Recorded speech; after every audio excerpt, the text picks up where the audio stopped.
शिक्षकों को तो जैसे मशीन समझ लिया गया है। मुख्यमंत्री किस संदर्भ में अच्छे अधिकारी बताए हैं, मैं तो नहीं बता रहा हूँ। जो इंटर कॉलेज के लिए जो फैसले आए हैं उस फैसले को वापस ले। ईमानदारी से सरकार अगर इसकी जांच कराए तो शिक्षा विभाग में करोड़ों का घोटाला लगा। कोई जगह नहीं है जहाँ की हम लोगों ने गुहार नहीं लगाया। शिक्षक और छात्रों की लड़ाई लड़ने के लिए बिहार विधान परिषद के तमाम दलों के एमएलसी एक साथ खड़े हुए हैं। आप देख सकते हैं तस्वीरों में कि तमाम दलों के एमएलसी एक साथ हैं।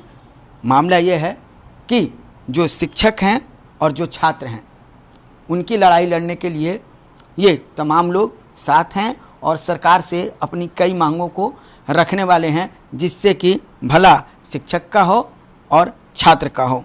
सर, ये लड़ाई है, किस तरह की लड़ाई है? और जिस तरह से बहुत दिनों से आप लोग इस लड़ाई को लड़ते आ रहे हैं, अब क्या अंजाम आगे करना है?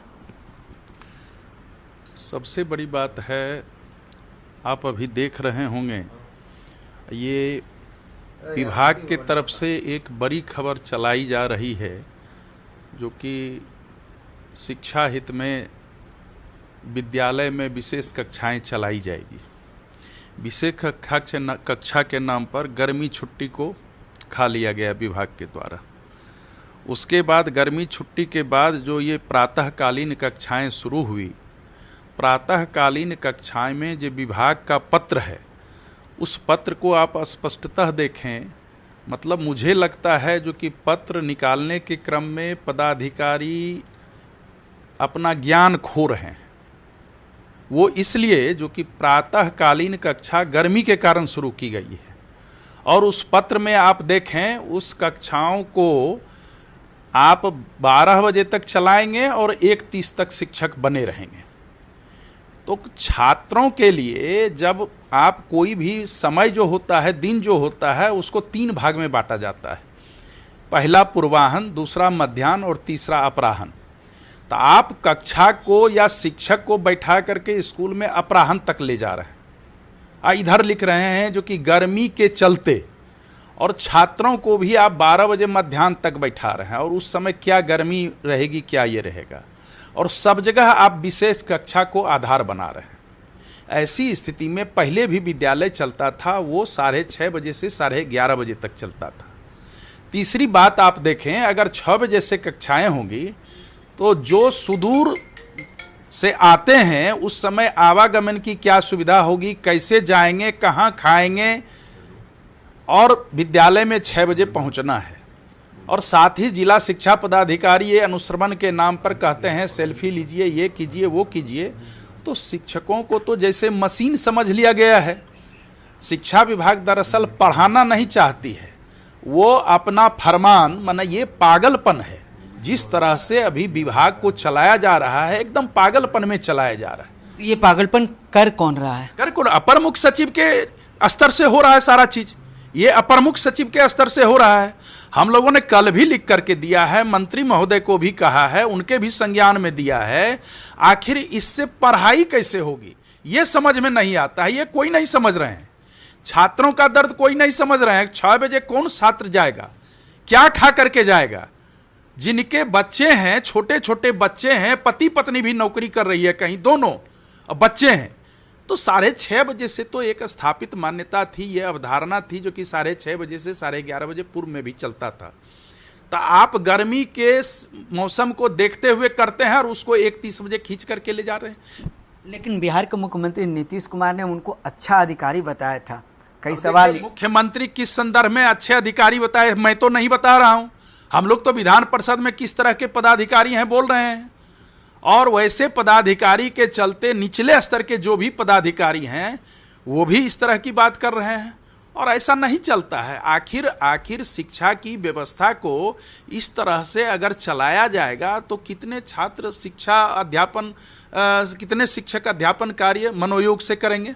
ये तो तंग और तबाह करने की नीयत से ऐसा किया जा रहा है, और ये अच्छी बात नहीं है। शिक्षा और स्वास्थ्य में इस तरह के पदाधिकारी अगर मतवालेपन से विभाग को चलाने लगेंगे तो ये कतई अच्छी बात नहीं है और इसका बुरा असर पड़ेगा। तो इसका आप आज देख लें, एक मामला है इंटरमीडिएट का। इंटरमीडिएट में नामांकन की व्यवस्था को भी प्रभावित किया जा रहा है। आप पहली बार देख रहे हैं जो व्यवस्था चली आ रही थी नामांकन की OFSS सिस्टम से, 2 बार विज्ञप्ति निकाला गया था और अचानक बीच में तीसरी विज्ञप्ति निकाली जाती है और कहा जाता है जो कि नहीं, जो जहां से अपीयर हो रहे हैं 10th में 11th में उसी वर्ग में एडमिशन लेंगे। भाई नामांकन की स्वतंत्रता छात्रों को होनी चाहिए। मेरी तो मांग यह है OFSS सिस्टम को हटा देना चाहिए, इसलिए जो कि अब तो सभी पोषक क्षेत्र में +2 स्कूल हो ही गए हैं, लेकिन यह बाध्यता जो कि सिर्फ इसी विद्यालय में एडमिशन लेंगे, इसका मतलब उनके मौलिक अधिकार को छीना जा रहा है, छात्र छात्राओं के मौलिक अधिकार को। नामांकन में उनकी स्वतंत्रता होनी चाहिए, चूंकि अपनी शैक्षणिक प्राप्ति को ही वह नामांकन को ही आधार मानते हैं जो कि हम कहाँ अपना नामांकन लेंगे। लेकिन सारा कुछ बस यहाँ बैठे बैठे पटना से निर्देश दिया जा रहा है और जितने नीचे के पदाधिकारी हैं, अधीनस्थ पदाधिकारी हैं, वो उसके आलोक में अपना पत्राचार निर्गत कर रहे हैं। और स्थिति यही है जो कि पढ़ाई के नाम पर सब कुछ हो रहा है, घोटाला ही घोटाला हो रहा है। थाली का घोटाला हो, जिस चीज का घोटाला हो, अगर शिक्षा विभाग में जाएंगे तो मुझे लगता है इससे बड़ा घोटाला आज तक कहीं नहीं हुआ होगा। यानी घोटाला हो रहा है एकदम निश्चित रूप से। बड़ी सभी नियम कानून को तोड़ करके जिस तरह के कार्य किए जा रहे हैं, वो पहले आदेश निकालना फिर जांच करवाना, जबकि हम लोग इसी चीज को शुरू से कहते आ रहे हैं। कोई भी मानक होता है, किसी भी चीज के क्रय करने का मानक होता है, किसी भी चीज को लागू करने का एक मानक होता है, लेकिन तय मानकों को छिन्न भिन्न करके अपने मन से, मतवालेपन से, पागलपन से अगर कोई काम किया जाता है तो उसका नतीजा अच्छा नहीं रहता है। वही हो रहा है, यानी कि घोटाला ही घोटाला हो रहा है। हमारे साथ कई और MLC, हम उनसे बात करते हैं। विनोद नारायण जी से बात करें। सर, एक चीज़ बताइए कि जिस तरह से उन्होंने कहा घोटाला ही हो रहा है और शिक्षा भी पीड़ित हैं, छात्र भी पीड़ित हैं। देखिए, पूरे राज्य से जो के शुभचिंतक हैं वो चिंतित हैं, वो चाहे राजनीतिज्ञ हों, चाहे बुद्धिजीवी हों, चाहे शिक्षा के क्षेत्र में हों। अभी शिक्षा विभाग जिस तरह लोकतांत्रिक मूल्यों की अवमानना कर रहा है और कहीं भी नहीं दिखाई पड़ रहा है कि लोकतांत्रिक सरकार चल रही है, और जितने भी अपर मुख्य सचिव के निर्णय हैं वो गैर लोकतांत्रिक, गैर संवैधानिक, अमानवीय और शिक्षा विरोधी हैं। और हम तमाम विधान पार्षद इसी पर विचार करने के लिए आज यहाँ बैठे थे। और हम लोग जब तक राज्य सरकार अपर मुख्य सचिव पर नियंत्रण नहीं करेगी तब तक हम लोगों का संघर्ष जारी रहेगा। संघर्ष जारी रहेगा, बिल्कुल जारी रहेगा। ये सरकार का जो ये अभी फैसला आया है कि स्कूल 6 बजे से लेकर 12 बजे तक चलेगा, शिक्षक 1:30 बजे तक बैठे रहेंगे। यह तानाशाही वाला रवैया है, तानाशाही वाला यह व्यवस्था है। इन व्यवस्थाओं से सरकार शिक्षकों को वंचित करे, शिक्षकों के साथ हमदर्दी करे, तभी शिक्षा व्यवस्था पटरी पर आ सकता है और गुणवत्तापूर्ण शिक्षा प्रदान किया जा सकता है। जबरदस्ती शिक्षक को प्रताड़ित करके, पलिष्ट करके, बच्चे को सजा देकर पढ़ाना कहीं भी, किसी भी संविधान के अंदर ये लोकतांत्रिक नहीं माना गया है, असंवैधानिक है।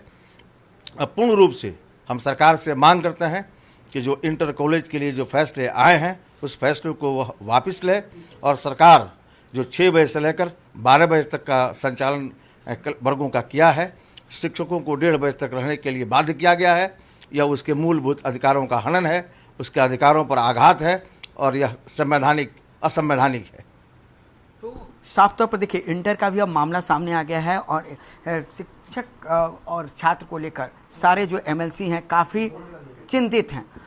सर, आपके मित्र हैं MLC साहब, उन्होंने कह दिया कि घोटाला हो रहा है और बड़े अधिकारी कर रहे हैं शिक्षा विभाग में। बड़े पैमाने पर घोटाला हो रहा है, अरबों का घोटाला पूरे शिक्षा विभाग में, प्राइमरी से लेकर हायर एजुकेशन तक के में ये घोटाला चल रहा है, चाहे वह विश्वविद्यालय हो, चाहे वह प्राथमिक विद्यालय हो, माध्यमिक विद्यालय हो। मैं एक उदाहरण देता हूँ।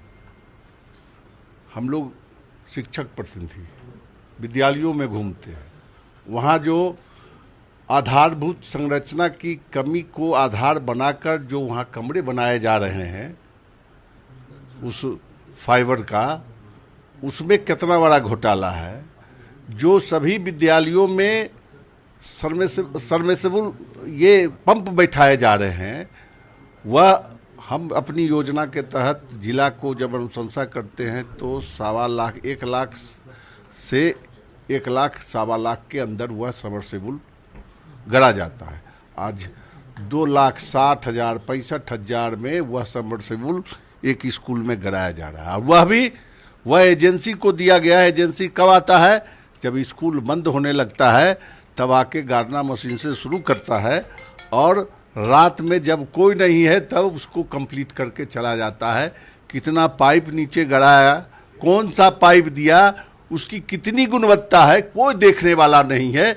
और इस तरीके से शिक्षा विभाग की सही माने में ईमानदारी से सरकार अगर इसकी जांच कराए तो शिक्षा विभाग में करोड़ों का घोटाला चल रहा है। और ये सरकार जो इस अपर मुख्य सचिव को वाहवाही देते हैं कि शिक्षा में विकास, शिक्षा की गुणवत्ता में विकास की बात के लिए ये सारे कदम उठाए जा रहे हैं शिक्षा विभाग के द्वारा, बिल्कुल गलत है।